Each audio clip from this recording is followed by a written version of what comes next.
कोई पूजा पाठ या जप या तप ये नहीं है। सबसे बड़ा पुण्य कि कोई भूखा आ जाए उसे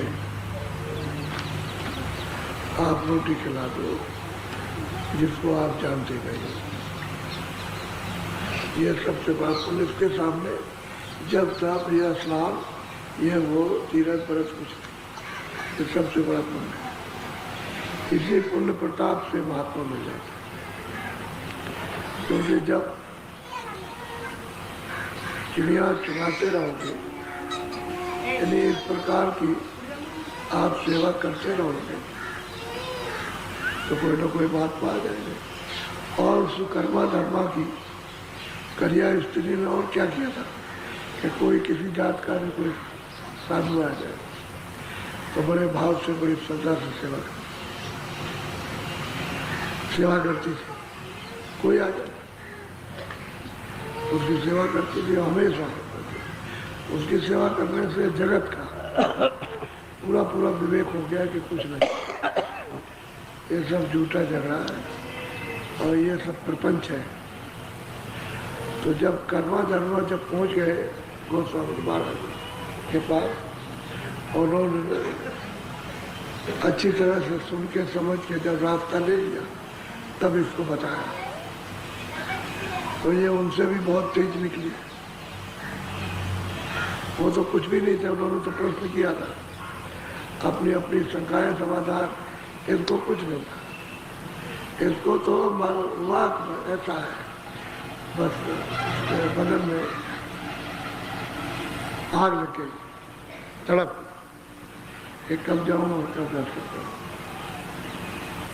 तो कहने का ये मतलब कि वो सेवा से उसमें ये तड़प पैदा हुई कि मैं उनका दर्शन करूं। और सेवा करती नहीं होती तो हृदय उसका बुद्धि कुंद रहती है, हृदय में कुछ भाव नहीं रहता, श्रद्धा नहीं रहती, बुद्धि कुंद रहती। कहाँ जाओगे, क्या करोगे, क्या नहीं। ये है तो असल में सबसे बड़ा पुण्य महात्माओं के मिलने का। कोई भूखा कोई प्यासा कोई आए उसे, और तुम समझते हो कि हमारा घट जाएगा हम खिला देंगे, तो घटेगा कभी नहीं।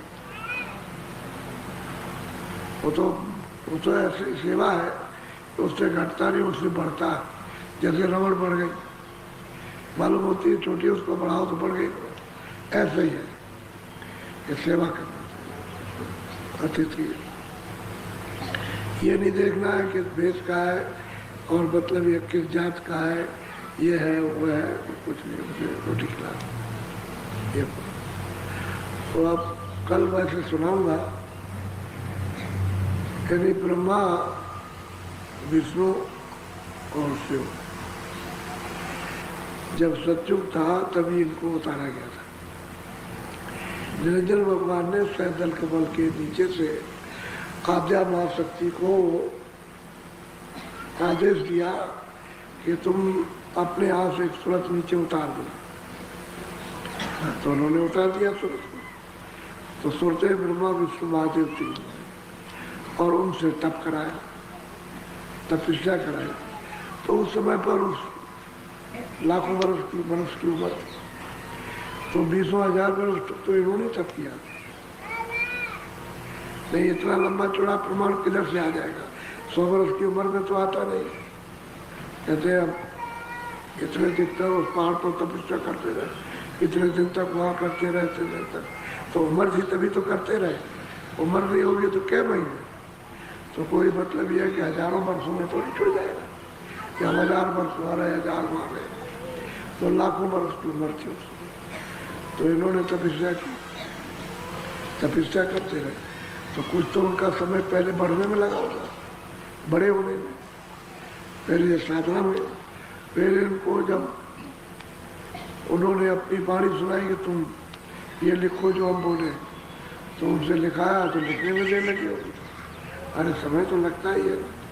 तो उनके द्वारा प्रसन्न बात। तो ब्रह्मा के पुत्र श्रृंगी ऋषि, अब ये आज की तो गाथा है नहीं, कि आज की कोई हालत तो उस समय की कहानी, उनके पुत्र हैं। तो मतलब यह है कि मान लो कि यार उस समय पर उम्र इतनी जल्दी तो कम नहीं हुई, धीरे धीरे जुग में तो रहेगी कि लाख बरस की उम्र है, कुछ भी आप करो, लेकिन जब जुग बदलेगा तब उम्र कम होगी। और जुग में नहीं, सतयुग में तो उम्र बराबर थी, सबकी उम्र समान है। अब वो 100 की पूंजी निकाल दो तब तो बात तो अलग है, लेकिन यह है कि इतनी उम्र है उनकी। अब किसी के 1000 तो 1000 बरस 4000 कम हो गए, बस यही है। और जो संयम से रहे उनकी पूरी बन रही। तो इनके लोमस ऋषि पुत्र पैदा हुए। जब ये विधान बन गया तो इनके पुत्र पैदा हुए, विधान बना दिया और उसके बाद ये पुत्र पैदा हुए।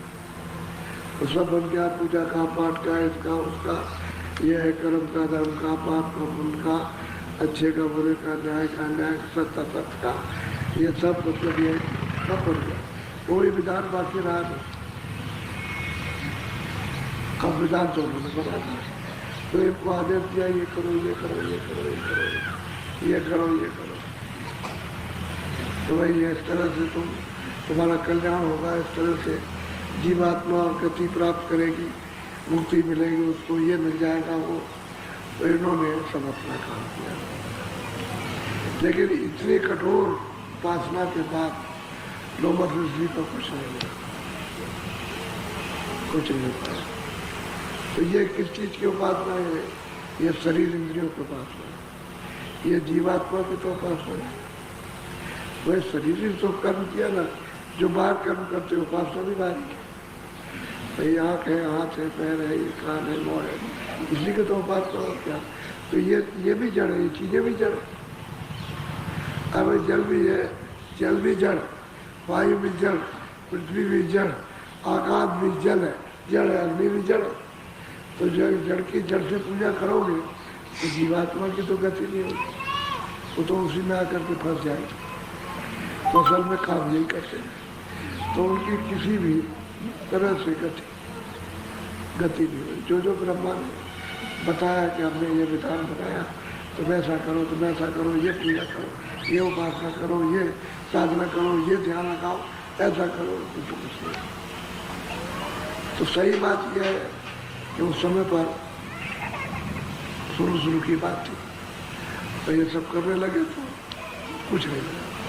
तो बार बार पिताजी से पूछे कि हमको कुछ नहीं मिला, हम तो चले गए गड्ढे में, हमारा वहाँ जन्म हो गया, 4 खानों में, तो वहाँ रोते चिल्लाते मारते पीटते ये सब कुछ करते रहे। अब की मनुष्य शरीर में ये तो रास्ता बता दिया, तो मुक्ति कैसे मिलेगी? तो उन्होंने कई एक चीज़ें बताई, लेकिन कहीं कुछ नहीं हुआ।